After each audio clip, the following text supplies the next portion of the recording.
fight or flight mode is, part of why we're in it is because we have so many danger signals from inside of our body, outside our body, in our environments, in our past, in our present. And you get out of that by sending your body more safety signals. And you kind of tip the scale back into your favor of like, the body's like, well, actually, we're kind of feeling safe right now. So we're going to shift into thriving mode. This is the Auto Community Podcast.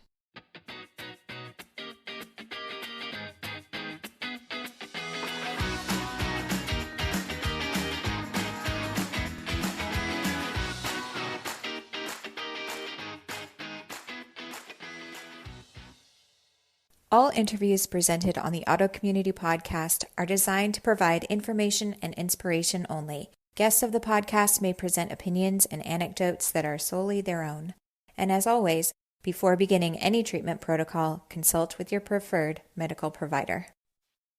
Hey everyone, this is Erin. Welcome to the Auto Community Podcast. Today's guest is a very special one. Izabella Wentz is an internationally acclaimed thyroid specialist and a licensed pharmacist who's dedicated her career to addressing the root causes of autoimmune thyroid disease after being diagnosed with Hashimoto's thyroiditis in 2009. She's the author of 3 books on Hashimoto's thyroiditis lifestyle interventions for finding and treating the root cause, Hashimoto's food pharmacology, and Hashimoto's protocol, which actually became a #1 New York Times bestseller. And now she is releasing a new book, just released, called The Adrenal Protocol, which I'm really, really excited. So I've had my own struggles with adrenal. I know many of you have also struggled with adrenal issues. So I'd like to welcome our lovely guest, Dr. Izabella Wentz. Thank you so much for joining me. Erin, thank you so much for having me. It's such a pleasure to be here with you. Absolutely. So for those who might be new to a diagnosis, who might be new to the autoimmune world, your work has really focused on Hashimoto's and thyroid. What is the connection with adrenal and how do you see those overlapping?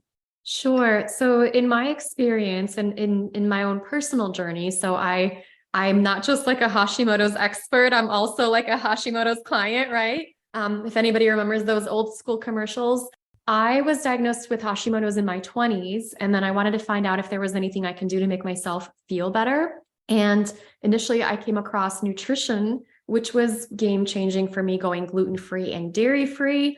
I was like, wow, my acid reflux is gone and all of these things have improved. But then I still struggled with like brain fog and anxiety, a lot of the unrefreshed sleep, trouble waking up in the morning, just a lot of fatigue throughout the day.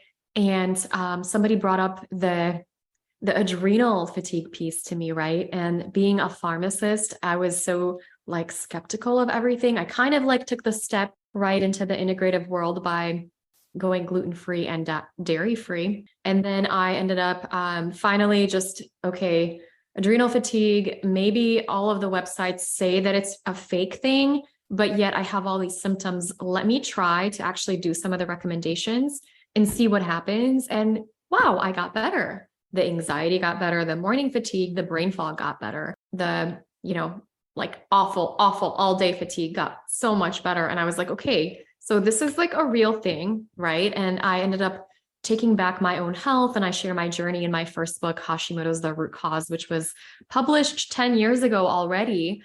And since that time, I've worked with over 1,000 people individually, as well as, tens of thousands of people in like the group format with Hashimoto's, and 90% of them have some degree of that adrenal dysfunction.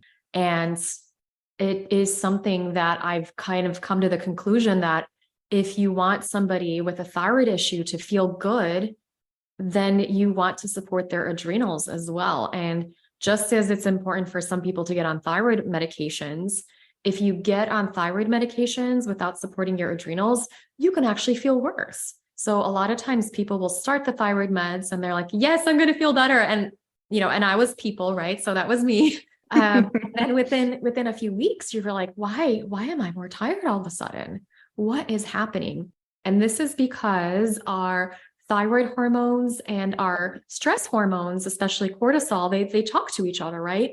And there's this feedback loop in the body where if thyroid hormone is low, cortisol will compensate for that. The clearance of cortisol will be reduced in a person that's hypothyroid. And then they end up like compensating with more cortisol, which can give us energy. But unfortunately, it's like a wired energy. It's an anxious energy. It's like an energy of somebody came into my office and said hello, and I almost fell out of my seat because I wasn't expecting it. And the thing is, when people start on thyroid meds, that cortisol clearance increases. And then that can actually unmask that adrenal dysfunction, that low cortisol state that I see so commonly in Hashimoto's and hypothyroidism and chronic fatigue syndrome in people with autoimmune issues where they're just burned out, right? Absolutely. So I know a big piece of this must have to do with trauma because of the fight or flight hormones that are released. And so a lot of my listeners deal with special needs children at home. They deal with autoimmune conditions themselves. And so they're really at a place of being completely burnt out. And, they often will feel tons of fatigue. So could you speak a little bit to some of those trauma triggers, the more stress hormones that are released and how that plays a role? Mm-hmm. So any kind of stress can kind of shift us into that survival mode. It takes our body out of that, hey, I'm thriving state, right? And we get into survival mode where we're having all these symptoms like the brain fog, the fatigue, the feeling maybe wired but tired, trouble sleeping. And this list of symptoms that doctors say, like, there's not like a real diagnosis for this, but the way we feel is super, super real. And definitely, I would say, when I think about the stressors that can cause this, there are emotional stressors. And these are things that are presently happening in our lives. So think having children is a stressor, like being pregnant is a stressor, having a newborn that doesn't sleep is a stressor, having a child that is not meeting their developmental milestones is a really, really big stressor. And you go through this for a prolonged period of time, and you end up in this super, super depleted state. On top of it, what I've kind of come to realize is a lot of times people focus on like psychological stress, right? So is something going on in your life at present that's causing you stress? And many of us could say, yes, there are things that are causing me stress.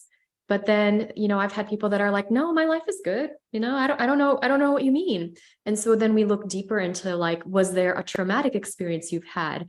And it didn't have to be like a big trauma, like, a divorce or a death. Sometimes it absolutely is. And obviously that's much easier to pinpoint, but they could be little stressors you had throughout your childhood, throughout your life that perhaps kind of told you that the world is not a safe place, right? And so you have kind of a buildup of those traumatic stressors and the current stressors. And then I'll talk to people that are like, well, yeah, I'm a little stressed, but I'm not that stressed.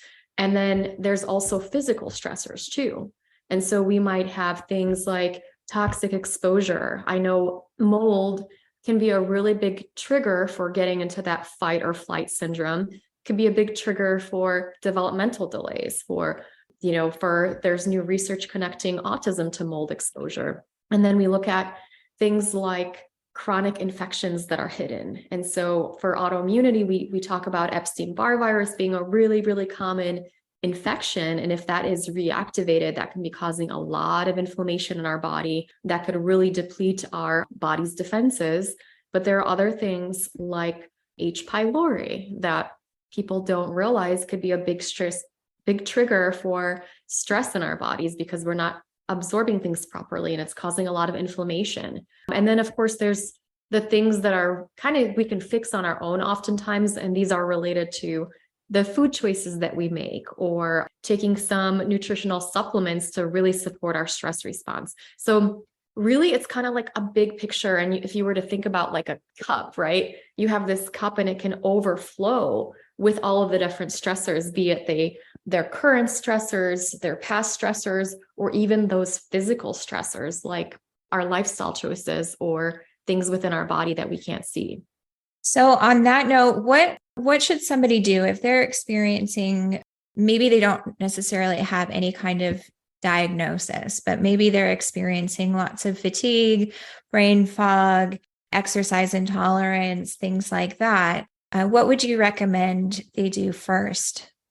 Well, one of the acronyms, so my book is called the Adrenal Transformation Protocol, and I'm a pharmacist, so like I love being nerdy. And so the acronym for that is ATP, and that's not a coincidence. So ATP is a way that our body produces energy through our mitochondria. And a part of the protocol that I really focus on, and I have gone through adrenal fatigue 3 different times. The first time was on my own healing journey. The second time was after releasing a documentary series and the Hashimoto's protocol book, where I was like not sleeping and just working way too much. And then the last time was after becoming a new mom, and my son was 8 months old and waking up all throughout the night. He was not meeting some milestones. So he wasn't eating foods that he was supposed to. He wasn't gaining weight. He had some gross motor delays, and he wasn't thriving, right? And then the kind of things that I came to realize is that we were both in need of mitochondrial support, right? And our mitochondria are so tuned into the environment. They're tuned into whether we're in a safe place, whether we're in a stressful place, whether we have toxic exposures, so on and so forth. And there are, of course, there's a lot of literature about like mitochondrial disorders and mitochondrial disease. And you think about that, and it's like these rare genetic conditions. And, you go to a specialist and you do a muscle biopsy and so on and so forth. But for most people, it's actually straightforward of just getting some mitochondrial nutrients on board that can be incredibly helpful. And the part of the amazing thing is like what doctors used to recommend, like the integrative docs for adrenal support, a lot of it is actually supports the mitochondria. So some of the adrenal adaptogens like rhodiola can be incredibly helpful for mitochondrial support, helping us grow new mitochondria. Then we have things like the B vitamins and vitamin C that are incredibly helpful for that. And part of my protocol is I utilize carnitine and D-ribose, which are 2 really critical mitochondrial nutrients that can help us with the brain fog, with the fatigue, can help us recover from stress, can help us with like the exercise intolerance and all these beautiful things. And then I also focus on just really realigning to the circadian rhythm, which can help heal the mitochondria as well. Absolutely. Absolutely. Yeah. This is very timely because my son, he's a teenager now, but he's become completely nocturnal. So interesting that you said about the circadian rhythm, because even though his sleep quality is good, the hours that he's sleeping are very strange. So part of that is being a teenager and being homeschooled and all of that. But another part is certainly, he does suffer from some mitochondrial issues, which we're trying to get under control. So when it comes to supporting mitochondria and adrenal issues, are you looking at obviously the things you just mentioned? Are you also looking at things like glandular support or things like that? Or what is your take on that? Sure. So when I was initially had some of the adrenal issues, I kind of, being a pharmacist, I'm like, I want to learn everything I can about this. So I took a training course on how to resolve adrenal issues, right? I took some of the over-the-counter things and some of the things that were recommended by my practitioners. So my journey has included like utilizing licorice root to support my cortisol levels that can extend the life of cortisol so we have more energy. And I don't mean like that red licorice, right? It's like an herbal remedy. I've used adrenal glandulars. I have used pregnenolone, DHEA, hydrocortisone. There's a lot of nutritional support or like, I guess, herbal support, kind of some of the hormonal support ways that we can do this. So for many people, the glandulars can work really well. And I definitely recommend working with a practitioner to utilize the glandulars. The tricky part about glandulars, and actually there's 2 tricky parts. One of them is if the extracts are from the full adrenal cortex, you can actually get some like adrenaline into your system, which you don't want. And I know I had clients who had come to me and they're like, I know I need to support my adrenals, but I did this glandular and I ended up like feeling like having a panic attack or going like my heart was racing. I was in this like fight or flight mode. And then sure enough, it was because it was like whole gland extracts that included some of that adrenaline that we do not want, right? And so other people that I've worked with have also utilized that. And usually I will say when people kind of do it on their own without working with like, and then, practitioners are not all the same. There's some that are like super good. And then there's others that are like, hey, I'm just kind of dabbling in this, right? And so some people can actually end up with pituitary suppression if they take glandulars, like one, if they take them in doses that are too high for their bodies, then that suppresses their own production of adrenal hormones and cortisol. And that could also suppress their like thyroid hormone production. And you basically disconnect your brain from your organs when you do that, and your body becomes dependent on the glandular. So it's going to happen if it's like too high of a dose for you. Some people are very delicate if you've been on it for too long. And if you take it at bedtime, because that's kind of when our system resets. And I see the same thing with using hydrocortisone, which is turns into cortisone in the body, which we know cortisol is kind of our adrenal stress hormone that we need in just the right amounts to like manage the inflammation and the autoimmunity and give us energy. So that can happen.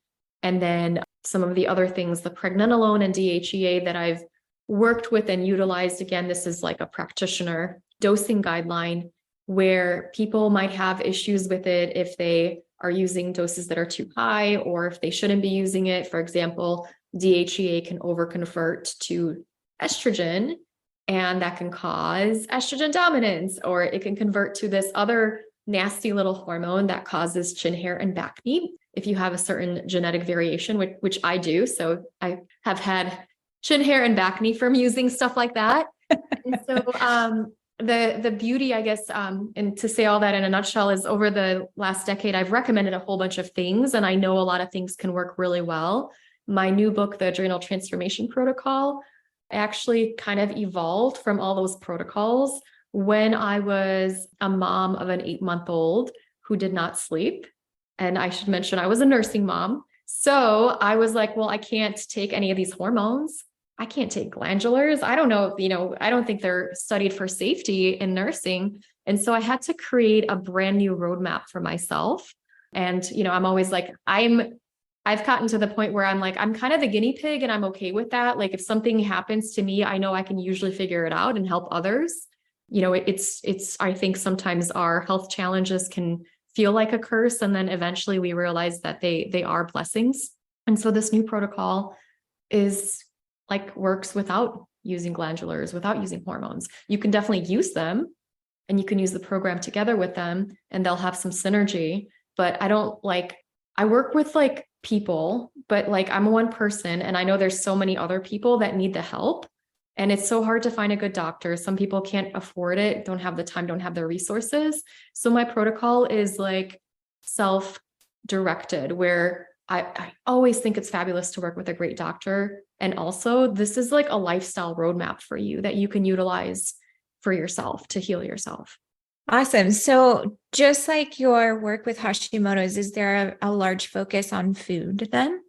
Mm-hmm. There is. So part of the food safety signals that we need to send to our bodies when our body is in this like fight or flight mode, the way that we like to give the book away and not to give the book away, but the way that we get out of that fight or flight mode is, part of why we're in it is because we have so many danger signals from inside of our body, outside our body, in our environments, in our past, in our present. And you get out of that by sending your body more safety signals. And you kind of tip the scale back into your favor of like, the body's like, well, actually, we're kind of feeling safe right now. So we're going to shift into thriving mode.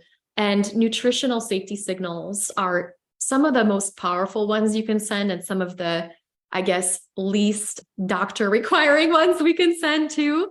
So you can utilize eating for blood sugar balance. This is incredibly, incredibly important. Most people in that stress state will have a breakdown of their amino acids for energy. and they actually require more amino acids than a typical person would to keep their blood sugar stable. What this means in like normal people speak is like you just eat more protein. So your protein requirements when you're in that fight or flight mode, you're probably closer to what a bodybuilder would need than what a couch potato would need, right? Because your body is breaking itself down and you need to build it back up. So we focus on getting more protein into the diet. Easiest way to do this is with smoothies. And I have people start the day off with a smoothie where they will put a protein powder, like a hypoallergenic protein powder. I really like hydrolyzed beef protein. And then we aim for getting anywhere from 1 gram per pound all the way down to 1 gram per kilogram. So depending on, where you kind of fit in that fitness scale and whatnot, and you can tailor that to your own needs. People will say they get on more protein and they're sleeping at night and they have more energy and their body's like rebuilding itself once more. And then getting more fat into our system as well. That can be very helpful for balancing our blood sugar. Now, when you do that, you'll find that you're eating less carbs as well. It's not like a ketogenic plan, but some people, we're flexible with that. You kind of figure out like what your carb tolerance is. Some people find, I need to do some sweet potatoes in the evenings to help me sleep. That's going to be very helpful. And other people are like, what, I actually, for my brain to work, I have to do keto. And so the plan is adaptable to that if you're doing more carbs or less carbs. And then we're also focusing on, inflammation. If you're eating foods that are inflammatory to you, that's going to send a danger signal to your body. I started my career. My background is when I was in high school, I used to work for a special needs organization where I was an assistant to like camps and day programs or after school programs and weekend programs for kids with special needs. So I really enjoyed that. And then in pharmacy school, I went to a couple of rotations focusing on working with individuals with adults and children with special needs. And then as in my career as a pharmacist, one of my careers and when I actually got sick and started using the root cause approach and what inspired me to take charge of my own health is when I was working with children and adults with developmental disabilities and helping to advocate for their health. Now, it was very much in the conventional world, but there were things that people said were like a lot of the recommendations that our clinical team was giving were not like that helpful. We didn't have a lot of evidence base behind them. It was like, risk hurt all if somebody has a child who's having issues with like aggression, right? Where some of the parents were like, I think actually my child is hitting and aggressive because they're in pain. And they were like, okay, they're nonverbal. They can't communicate that. And so what are we going to do? And the parents would just figure it out, right? And some of the things the parents were saying were like, the gluten-free and dairy-free diet helps so much. And I know the physician I was working with is like, no, you can't put these kids on this kind of diet, then they can't live a normal life, And then I came across some of the research with Hashimoto's and the gluten-free diet. And I was like, I tried it and I got so much better. And, getting off of dairy, I felt so much better. And really to tie this all together is when we're in that survival, we're in that stressed out state, our digestion is going to be off, right? And so gluten, dairy, soy are some of the most difficult things for us to digest. Getting off of them can liberate so much energy that is used on digestion. Like I used to sleep for like 12 hours a night and feel so unrefreshed in my 20s. And getting off of those foods, I was like, this was like actually one of the first steps to feeling better. Blood sugar balance was the next step. And then the adrenal support was like, okay, now I feel human again, right? Absolutely. And I think a lot of my listeners do tend to utilize dietary shifts, dietary changes. I never like to say, eliminating things because I feel like that comes from a place of like, you can't have this or that, which, it can be a challenge when you're in a public setting or when your kid's at school, those kinds of things. So let's go to some maybe advice for initial diagnostics. So if somebody thinks that they've got an adrenal issue, if somebody thinks they might have a thyroid issue, what should they be looking for as far as a diagnostic? So, as far as, so we can talk about some of the symptoms. Sure. So if you have adrenal dysfunction, one of the symptoms to look out for is if you have brain fog, if you have fatigue, especially morning fatigue, if you feel wired but tired, you have unrefreshed sleep, you maybe have palpitations, you stand up and then you feel faint. You might have light sensitivity. You might have, like when you go outside, the bright lights just really bother you. You might be bothered by loud noises and salt cravings, addiction to like caffeine, dependence on caffeine, dependence on something like wine or a drink in the evening to kind of help you unwind. These are all indicators that like you're disconnected from our current circadian rhythm. And that is like part of the whole presentation of that adrenal dysfunction. I used to like really educate people about getting tested for these things. And the trouble with that is if you go to like an endocrinologist and you say like, I think I have adrenal issues, they will test you for Addison's disease and they'll say you don't have it because it's not necessarily like a recognized condition. And Addison's disease is a very serious condition. And I'm so grateful for the endocrinologists that find it because it can be life-threatening. And it, you know, the symptoms are more like extreme. So a person is bedridden, they, their skin color changes and their legs are so weak, they can't walk, right? They might try walking and falling over. So it's a different condition where the body can't produce cortisol on its own because the adrenal glands are damaged. With this adrenal dysfunction, the body's still capable of producing the right amounts of cortisol at the right times, but it's just disconnected from like the brain. So you're like, there's a communication breakdown. And so we need to reestablish that communication path. And so the key point is you want to work with an integrative practitioner, and the tests that can find that adrenal dysfunction, which is different than Addison's disease, are going to be like adrenal saliva test. I really like ZRT lab. And then also we're looking at a urine test known as the Dutch test. The tricky part is, okay, so finding a doctor that can order those tests for you, they're generally going to be integrative. Okay. So that's one obstacle to overcome. Once you find that doctor, there's a chance you might have to pay out of pocket. So that's another obstacle. Then you probably have to pay out of pocket for those tests because they are usually not covered on insurance. They're considered experimental. And then, you know, it takes a while to get the results back after you do the tests. Doing them is kind of a pain too. And then after that point, we also get into does your doctor know how to like interpret them properly and can you do the recommendations? So what I've done with the adrenal transformation protocol, and always if you have access to those tests, like do them. I recommend them. I test myself with all of these things, but I wanted to give people a plan that would work regardless of what their test results said.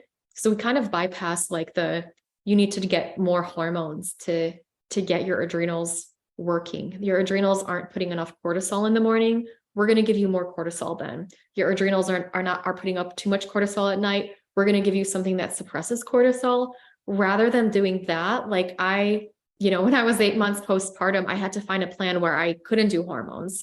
So I found another way of just shifting that. So the program, the book itself, and on my website, and just all of the symptoms, they're pretty diagnostic of adrenal dysfunction. If you're tired, like that's adrenal dysfunction, and it's not a disease. It's basically what our body does when it's under stress, right? So it's just something that happens when we get stuck in that fight or flight mode, when we get stuck in that survival mode. And I think most people, when they do a little bit of reflection, they can say like, you know what, I am stuck in that. And that the book is meant to help that. And my whole program is meant to shift you back into thriving.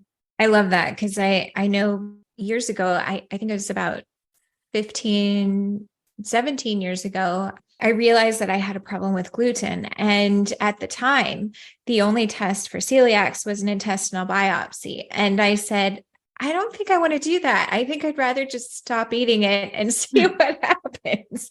It's just so much easier that way. So of course, now things have evolved and it's much easier to diagnose, but ultimately, back then it just was so invasive. It just didn't make a whole lot of sense to, to do any of those things. And I think, it's similarly true here. If you're experiencing all of these symptoms, there's no harm in just trying, Awesome. Okay. So what about, I know you touched on it with Epstein-Barr and H. pylori, but what about the infectious picture? What about those kinds of infections then kind of lead to this hormone cascade of, I won't call them diseases, but conditions?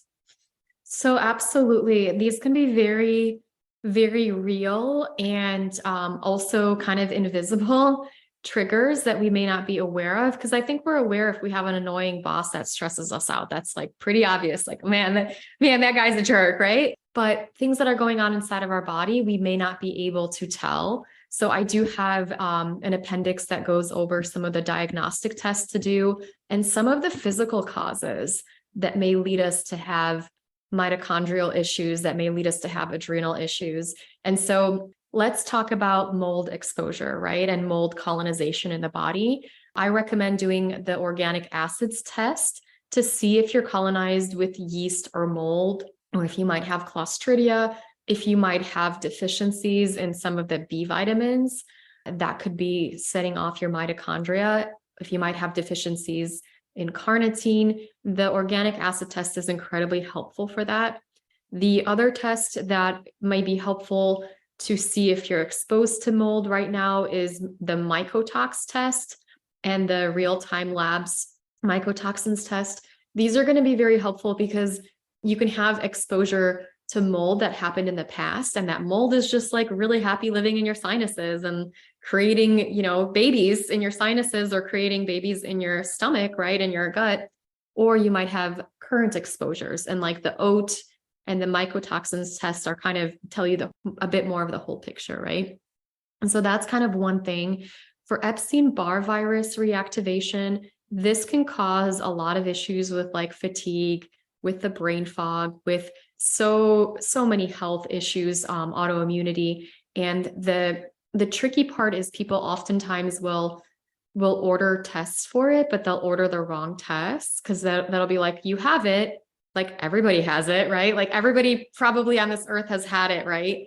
But you want to look at your early antigen test to see if it's reactivated, because that's going to determine if you are presently, if it's making copies of itself, right? And the kind of the whole part of the adrenal protocol is a lot of these things like the Epstein-Barr virus can reactivate when you have mold exposure. It can also reactivate because your immune system is suppressed. It could also reactivate when you get stressed out, right? And, supporting your stress response is going to be really helpful for prevent getting that Epstein-Barr virus to like go back into remission again. And vitamin C, which is part of my protocol, is really helpful for that. Another thing that is part of my protocol is, and I just utilize 6 supplements that have very kind of synergistic effects. And that I've been working with people with chronic illness for a decade, and they're like, I don't want to take so many pills. I don't want to do this. And I have so many root causes. So I think about like, when I design the protocols, I'm like, how do we help 80% of people feel better in 3 to 4 weeks? Because I know people don't have all the time and money in the world to like do tests and wait for tests and then like hopefully find somebody that can give them guidance. But part of that is I utilize something known as Saccharomyces boulardii. And when people have chronic Epstein-Barr virus, that can suppress their secretory IgA levels. Secretory IgA is something that's in our digestive tract, that's in our respiratory lining, and that prevents respiratory issues, prevents digestive issues, and can help us with overcoming digestive issues like gut infections, can help us with overcoming all kinds of infections. So typically people might have parasitic infections that could be a root cause of, like Hashimoto's. Taking Saccharomyces boulardii in some cases can get rid of those parasites without taking drugs, right? And Saccharomyces boulardii raises our secretory IgA levels to help us fight infections naturally. So it also helps us clear out mold and yeast from our bodies. So I kind of was like, okay, I know these are the common triggers, and patterns. And so how do we get a person on something that helps them with overcoming? And same with reishi. So reishi can be helpful for overcoming Epstein-Barr virus and raising secretory IgA levels. Guess what? It's an adrenal adaptogen, one of my top recommended ones, right? And then I focus on, other things to test for would be thyroid antibodies, TPO antibodies, and TG antibodies. Very common form of autoimmune condition is going to be Hashimoto's. If you're fatigued, there's a chance you might have that. You can test those antibodies and test for TSH to see if you might benefit from thyroid hormone. I also have part of the protocol, I utilize myo-inositol, which can normalize TSH levels in people with early stages of Hashimoto's. And it can also help with blood sugar balance. It can also help with obsessive compulsive disorder symptoms and anxiety, and so on and so forth. And then I also recommend a test called the GI map. And that can find that H. pylori in our bodies.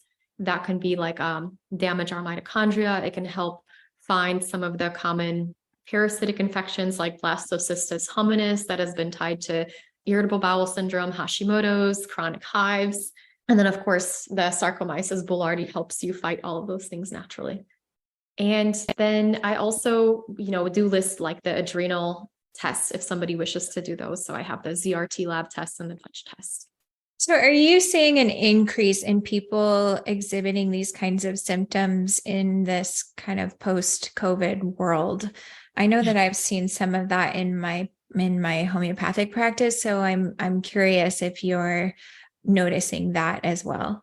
I mean, just like going through the last few years, I feel like has been incredibly stressful for people, where I think like almost in this day and age, like you're almost a unicorn if you don't have some of that stress. And if you're not stuck in that fight or flight, like we have to work harder to get out of it. Like, even if you we do know COVID can cause a lot of complications, right? And so you might have the reactivated Epstein-Barr virus, people that are mold exposed, oftentimes like their bodies get weaker, their bifidobacteria. I just recently saw something about that the bifidobacteria can get like erased by that. So there's the consequences of like the illness itself. And then there's just like living in fear, like even if you never got it, just like when it first came out, we didn't know if this was like the end of the world. And that can really set us in that fight or flight state, right? I was in California during some of the times, and I everybody was masked, and I was like, I developed social anxiety, like personally, just because I was like, I can't see people's faces, and are they scared of me, or should I be scared of them? And I feel like a lot of us do need to do that work, whether we've had COVID or not, and just kind of living the last few years between, COVID, the war in Ukraine, and everything else that we've been through. So that's a big yes. The program I launched, the first launch I did was in 2020. Like I had been working on it for it usually takes me like a year and a half to write a new program. And I had been working on it, and I finally released it, and it was like right around COVID. And I was like, wow, but it still helped people. I was like, oh my gosh, like this is such bad timing. Like it's not going to help anybody. Right. But anxiety, like people still, like 92% of people got better, less brain fog. People's anxiety went down, people's depression improved, people's sleep issues, which are like, so like, if you're stressed, it's like you're anxious, you can't sleep, and you're tired. And all those things improved, like even during like the beginning and the peak levels of COVID. So I've released the program twice a year since then. And now it's been converted into a book so that everybody can have access to it, even if they can't carve out like the live program dates and aren't able to afford, working with with coaches and things. Yeah, I'm definitely seeing a lot of that. And I think ultimately it doesn't matter what your fear related around, whether it was fear of the actual disease or fear of some of the restrictions that were coming down, and school closures and things like that, kids not, especially in my world, is kids not being able to access services and things like that, which was a huge issue for a lot of parents. So it doesn't really matter where the fear centered. It's still, fear is a very powerful stressor for sure. So yeah, I've definitely seen that myself. Absolutely. And I personally have had to work extra hard because before COVID, my son was getting, like occupational therapy and feeding therapy. And then all the services stopped and they're like, you can do this over Zoom. And I was like, but like, how is this over Zoom? So I know a lot of like, for some people have immune compromised children, so they're worried about exposure. Other people might be worried about like, they might be worried about the effects on their children. And certainly that was for me, like, everybody's wearing masks. I have somebody that's learning how to talk, and how is that going to impact his speech development? And I was like, and we had already had it. So I was like, well, like we didn't have a bad case of it.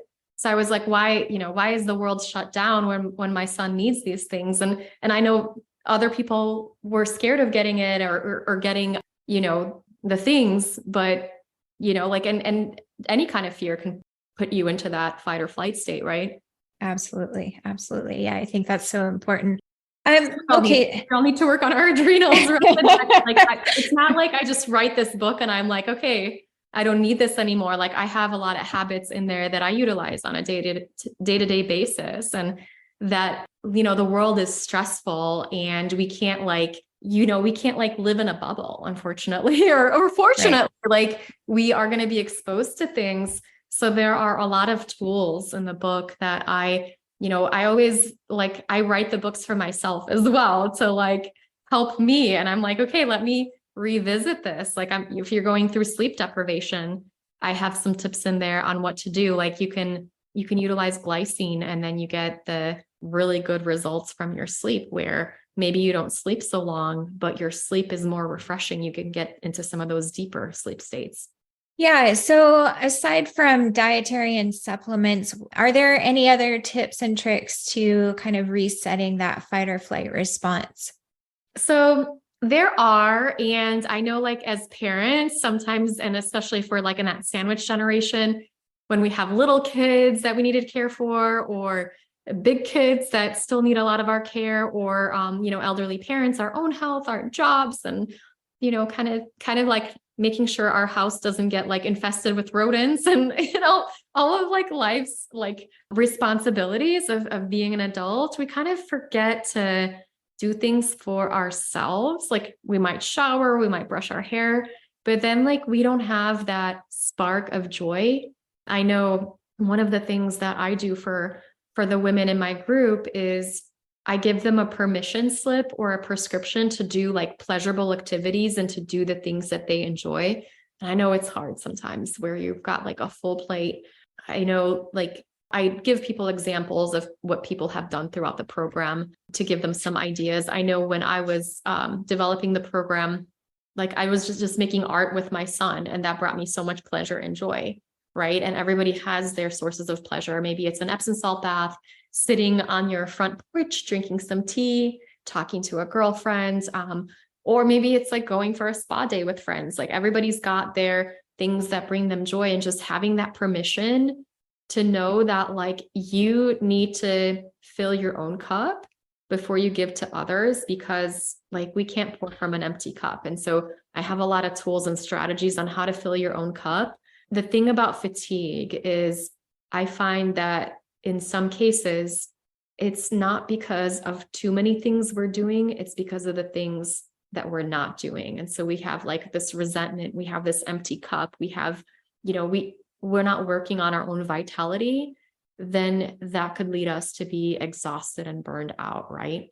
Absolutely. I think that's true. I mean, obviously I work with a lot of moms who have children with challenges and complex kids and all of that. But ultimately, as moms in general, we self-sacrifice so much more than perhaps we did before children. So, we get to a place where, your child is becoming an adult and you realize you've nothing left for yourself. That's that whole empty nest thing, right? It's like the kids leave and you're like, wait, where did I go? I forget, So I think that's so important, is really to understand and tap into what those little things are that bring you joy. And it doesn't have to be much, it could be, 10 minutes sitting in the garden with your tea, or, I'm a self-professed coffee lover, and I try really hard not to do that because I know my adrenals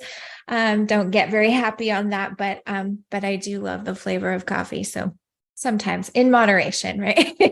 Well, the beauty about my program too is like it doesn't require you to quit caffeine. So I personally, I know that, and I don't think I mentioned this, but one of my other adrenal protocols, like I focused on telling people to sleep for 10 to 12 hours a night and quitting caffeine and like letting go of all of their stressors. And I did that like during the burnout that I had as like a younger woman before I was a mother because of overwork, right? And that can work, but like you can't necessarily get rid of your children, right? Even if they are causing you stress, right? Right. You're not going to, right? And obviously that's that's meant to be as a joke. But I also couldn't sleep when I was taking care of my 8-month-old. And I also like had just started drinking coffee for like the first time in my life on a regular basis.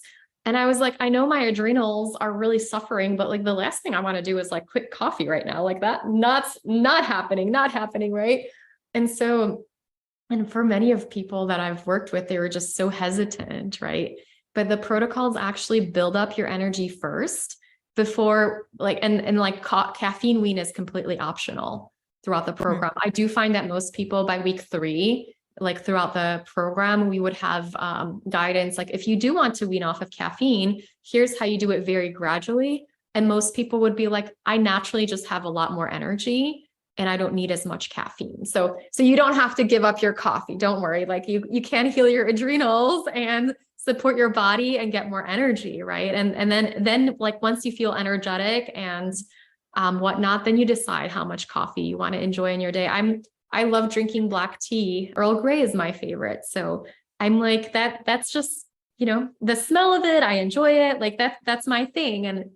And yeah, it's not something you need to give up. Of course, if you're drinking it in the middle of the night, that maybe is a different conversation, right? Well, I think that's really great news to all the moms out there for sure. If you are on the fence, you can do this. You've got this, right? So if you would like to continue on your occasional cup of coffee or your morning cup of coffee and purchase Dr. Izabella Wentz's book, it is available, I believe, wherever books are sold. It is called The Adrenal Transformation Protocol, a 4-week plan to release stress symptoms and go from surviving to thriving. Izabella, can you just give us your website or any other additional information where people can contact you to learn more and to purchase the book? I know it's on Amazon, but maybe there are other areas that people might seek it out. Sure. My website is thyroidpharmacist.com. And if people go to thyroidpharmacist.com/ABC, I have like a quick start guide for supporting your adrenals. So I talk about some of the adaptogens, the B vitamins, vitamin C, and some of like the lifestyle changes. So just a quick introduction for you on that. You can find my book on Amazon, Barnes and Noble, wherever fine books are sold. And I also am on social media. So I have, you could find me on Facebook at Thyroid Pharmacist, Dr. Izabella Wentz, and then Izabella Wentz Pharm.D on Instagram. And I'm usually there posting helpful things. And if I have spare time, I always do try to answer people's questions as well. So any parting words for our listeners today? Oh man, I just want to let everybody know, if you're listening and if you're struggling with like brain fog, fatigue, anxiety, and like you just feel like overwhelmed and wired and tired and can't sleep, like I want you to know like there's a way out. Like you can do this. It usually takes within 3 to 4 weeks, but people start seeing results within the program, like within the first 3 to 5 days. So give yourself a chance. Like you don't have to feel like this forever, like no matter what's going on in your life, no matter what stresses you have in your life. And really, like, I think as women, and we all need to hear this, is like by you being more present and energetic and by your brain working better, like you're going to be able to support your family better too. Right. So like it is part of like heal yourself, heal your family. Absolutely. Thank you so much for joining me, Dr. Izabella Wentz, and we'll see y'all in a couple of weeks on our next episode. Thanks so much. Bye-bye.